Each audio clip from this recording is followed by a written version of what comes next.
400 tahun yang lalu berdarah dan ngalir darahnya. Allah jaga. Allah jaga. Sayyidul Syuhada, pimpinan orang yang mati syahid, yaitu Sayyidina Hamzah bin Abdul Muttalib. Insyaallah. Paman Rasulullah. Rasulullah hazin, itu duka ketika pamannya Rasulullah meninggal. Dengan cara jantungnya diambil oleh sang budak yang pada akhirnya masuk Islam. Dimakan tuh jantungnya oleh Hindun. Munajat baginda Rasulullah kepada Allah Subhanahu wa taala. Duka baginda Rasulullah ketika perang Uhud. Gitu.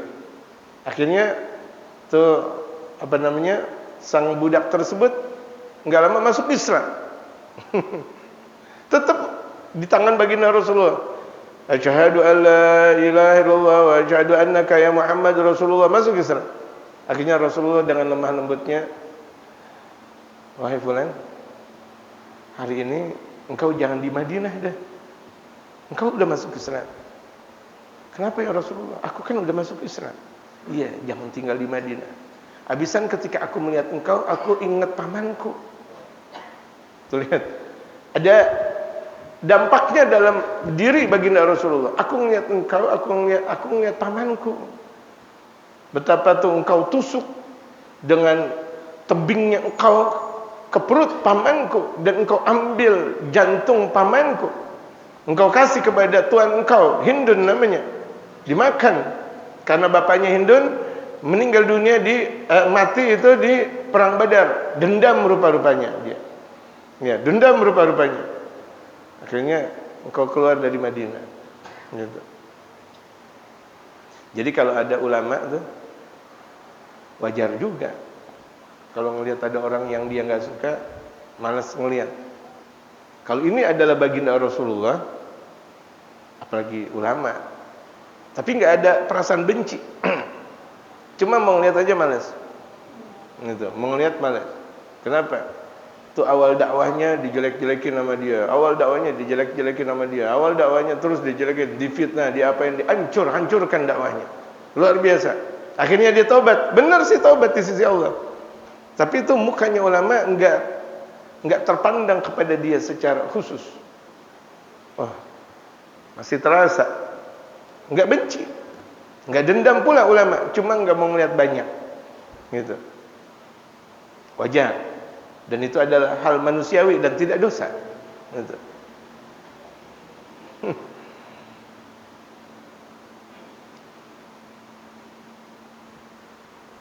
Tadi sudah isyraq. Cepat banget ya. Isyraq. Allahu Akbar. Saya mau terusin, udah isyraq. Enggak diterusin, emang udah waktunya. Kayaknya ngajinya baru sebentar ya. Itu. Saya asik tuh namanya. Asik baca kitab, asik ngaji. Ya, asik baca kitab, asik ngaji. Dulu Malim Syafi'i Adzami saking asiknya lagi baca kitab, saking asiknya ngapalin, baca kitab, baca buku apa semuanya, saking asiknya beliau sholat berjamaah ke masjid atau ke mushola, sendalnya nyengsang, yang kanan jadi kiri, yang kiri jadi kanan. Saking asik baca kitab. Ini beliau punya kancing, yang kancing ini nyengsang juga.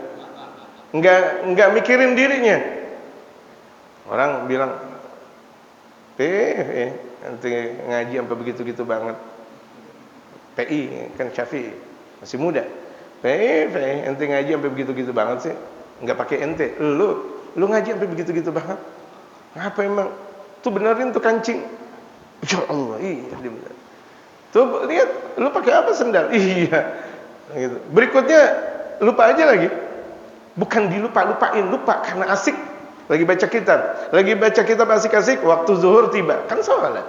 Waktu asik-asik baca kitab, asar tiba, kan sholat. Cuma beliau lupa dengan dirinya. Yang diingetin kitab. Pulang sholat langsung baca kitab aja lagi.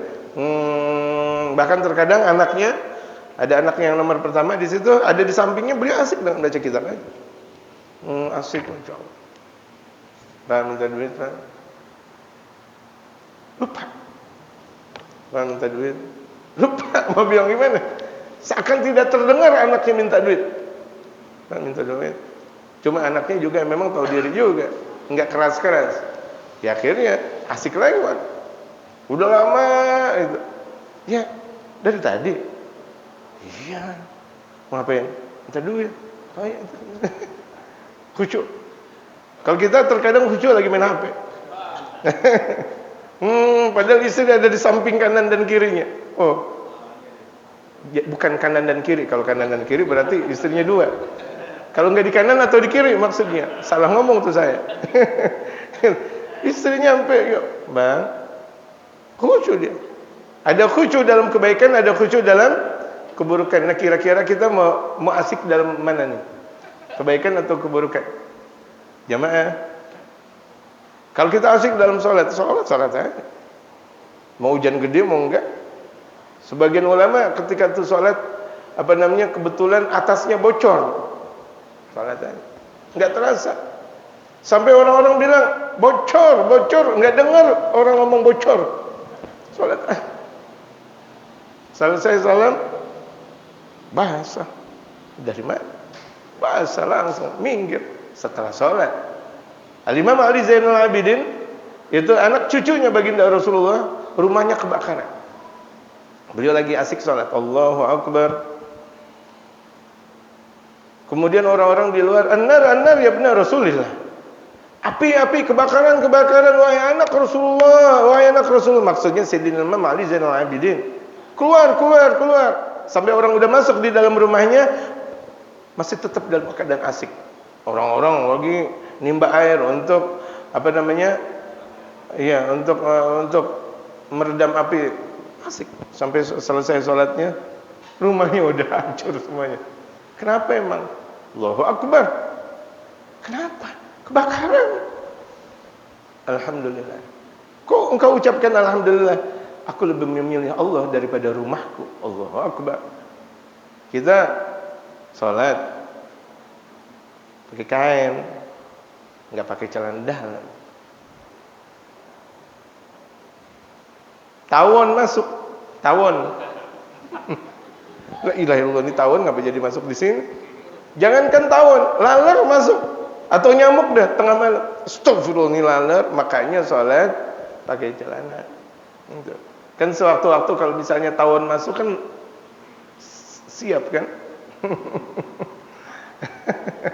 Ini orang kalau lagi tahajud lucu banget. Itu dia gerak lagi. Selesai sholat nanti ngapa? Iya, itu tawon pakai masuk lagi. Kan tawon kedengeran suaranya. Tuh kita nggak khusyuk tuh, nggak asik. Sementara Sayyidina Imam Ali Zainal Abidin rumahnya kebakaran, asik dengan Allah. Nggak ingat ya. Wallahu a'lam. Ini model-model orang yang asyik kepada Allah Subhanahu wa taala.